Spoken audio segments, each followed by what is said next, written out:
দর্শক নমস্কার, কেমন আছেন আপনারা? আশা করি ভালো আছেন। আমিও ভালো আছি। আনন্দ ব্লেস কুকিং চ্যানেল থেকে আপনাদের স্বাগতম। আজকে একটা রেসিপি নিয়ে আসছি, জলপাইয়ের আচার। এটা গ্রাম বাংলার একদম সাধারণভাবে করব, দেখতে থাকুন। এমনি তো জলপাইয়ের সিজন চলে যাচ্ছে, আর সামনেতে যদি পাই আর দুই একটা দেখাবো আপনাদের। এটা স্বাভাবিকভাবে এটা দেখেন, এটা নর্মাল একদম, আপনারা করে খাবেন, খুব সুন্দর এটা। এখন জলপাইগুলো একটু সিদ্ধ করে নিব,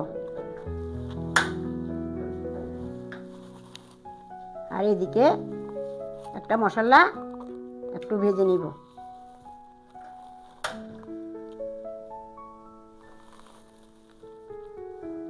এখানে নিয়েছি শুকনো লঙ্কা, কয়েকটা শুকনো লঙ্কা নিয়েছি।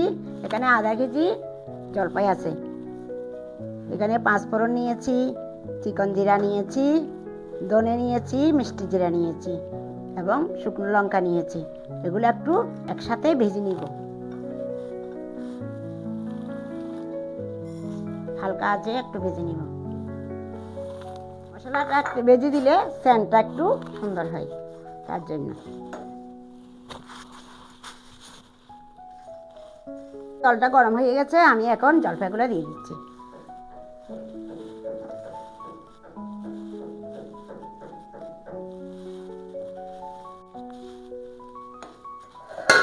আমার মশলাগুলা ভাজা হয়ে গেছে, আমি নামিয়ে নিচ্ছি।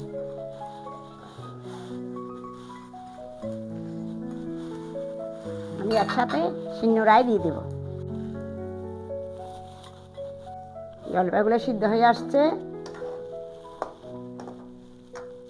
দেখেন কালারটা অনেক পাল্টিয়ে গেছে। আমি আর একটু ঢাকা দিয়ে দিই। আমার মারা কিন্তু এইভাবে জলপাইয়ের আচার করে পয়ম্বরে রেখে দিত। আমরা বিকালবেলা আমার মারা ঘুম গেলে আমরা নিয়ে নিয়ে বান্ধবীরা সবাই খেতাম একসাথে, খুব মজা করতাম। তখন তো পারি, আমিও করছি, বিয়ের পর আমি অনেক করছি, এখন একটু কম করি আর কি। খাওয়ার মতো আমার ছেলে পছন্দ করে না ওগুলা, তার জন্য। আমার মেয়ে থাকতে করছি আমি এগুলা, কিন্তু তেমন মেকি করবো না। এগুলা আধা ভাঙা করে নিয়েছি, দেখেন এইভাবে নিবেন। মশলা বাটা হয়ে গেছে আমার, আধ ভাঙা করে নিয়েছি, দেখেন এইভাবে আপনারা করবেন। ব্লেন্ডারও করতে পারেন, আমি শিলনোড়ায় করছি। কিছুক্ষণ সিদ্ধ হয়ে গেছে, এখন আমি দেখি কি কেমন হয়েছে। একটু হবে, আসলে ফাটা ফাটা হয়ে যাবে একদম, একটু হোক। আসলে এগুলো তো কাঁচা, এমনি পাকা জলপাইও এমনি স্বাভাবিকভাবে একটা আচারের মতো করা যায়। মানে কচলাইয়ে লেবু পাতা দিয়ে, সামান্য মরিচের গুঁড়া দিয়ে, লবণ দিয়ে, এগুলা লেবু পাতা দিয়ে খুব স্বাদ খেতে। আপনারাও করে খাবেন, এমনি পাকা জলপাই আর কি। আমি আচারের জন্য গুড়গুলো রেডি করে নিচ্ছি। এগুলা খেজুরের গুড়, আপনারা খেজুর গুঁড়ো দিতে পারেন, আখের গুঁড়ো দিতে পারেন, আবার চিনি দিয়েও করতে পারেন, আপনাদের যেটা ভালো লাগে দিয়ে করেন। আমি গুড়গুলা কুটে নিচ্ছি, ওদিকে জলপাইগুলো সিদ্ধ হচ্ছে।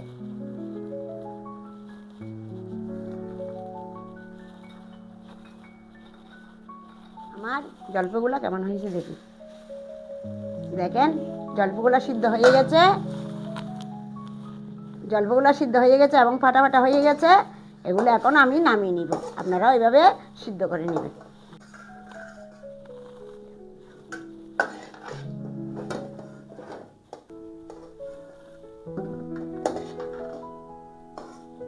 জলপাইগুলো একটু ঠান্ডা করে তারপর আমি কষলেই নেব। জলপাইগুলো ঠান্ডা হয়ে গেছে, এখন আমি একটু কষলেই নিই। আমি হাতে নিচ্ছি, আপনারা যেভাবে পারেন নিতে পারেন, অসুবিধা নেই। অনেক রকমের জিনিস বাইরেছে এখন। জলপাইটা আধ ভাঙা করা হয়ে গেছে, দেখেন এভাবে করছি, আপনারাও করবেন। বীজগুলো আমি রেখে দিয়েছি, আপনারা চাইলে দিতে পারেন, না চাইলে বাদ দিয়ে দিতে পারেন। বীজগুলো দিলে মজা, খেতে মজা, বীজ নিয়ে নিয়ে খাওয়া। এই জলপাই আচারে কিছু সরষের তেল ব্যবহার করব। কড়াই গরম হয়ে গেছে, আমি দিয়ে দিচ্ছি।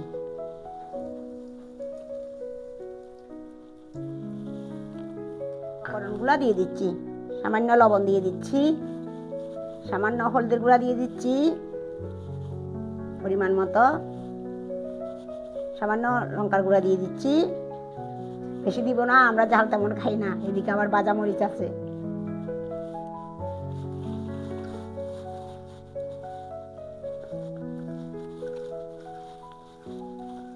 পাঁচফোড়ন দিয়ে দিচ্ছি। আমি এখন জলপাইগুলা দিয়ে দিচ্ছি। এটা আঁচটা একটু কমিয়ে দিতে হবে, হালকা আঁচে করতে হবে।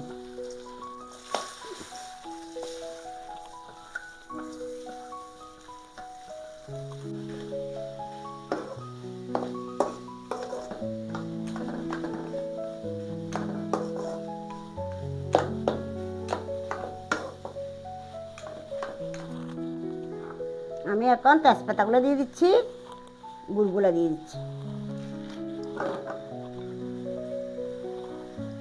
আপনারা চিনি দিয়ে করতে পারেন, এটা চিনি দিয়ে করা যায়।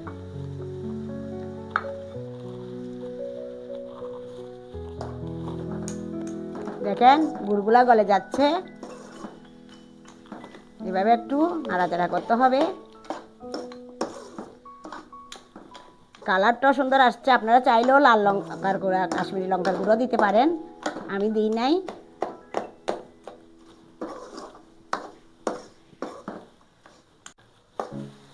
জলপাই থেকে জল বাইরে হয়ে গেছে এবং গুড়গুলা গলে জল বাইরে হয়ে গেছে। আর আস্তে আস্তে নাড়তে নাড়তে গুড়গুলা একদম জলগুলা শুকিয়ে নিতে হবে। এভাবে নাড়তে থাকবেন, ঘন হাতে নাড়তে থাকবেন, শুকিয়ে যাবে। জলটা অনেকটা টেনে আসছে। আমি এখন ভাজা মশলাগুলা দিয়ে দিব।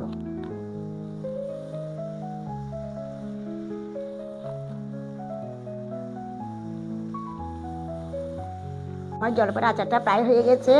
আমি এখন 1 চামচ ভিনেগার দিয়ে দিচ্ছি। আপনারা ভিনেগার দিয়ে রাখলে অনেক দিন রাখতে পারেন, নর্মাল ফ্রিজে রাখলে প্রায় 1 বছর থাকবে। ভিনেগারটা দিলে নষ্ট হয় না। জলপাইয়ের আচার রেডি হয়ে গেছে, আমি এখন নামিয়ে নিচ্ছি। দর্শক, আমাদের আজকে জলপাইয়ের আচার রেডি হয়ে গেছে। আমি অল্প পরিমাণে করেছি, আপনারা চাইলে আরও বেশি অনেক পরিমাণে করতে পারেন। আগামীতে আবার আরেকটা জলপাইয়ের রেসিপি নিয়ে আসবো, আমাদের সাথে থাকবেন। আনন্দ ব্লেস কুকিং চ্যানেলে লাইক করবেন, শেয়ার করবেন এবং সাবস্ক্রাইব করবেন। আমাদের সাথে না থাকলে আমরা এগিয়ে যেতে পারবো না।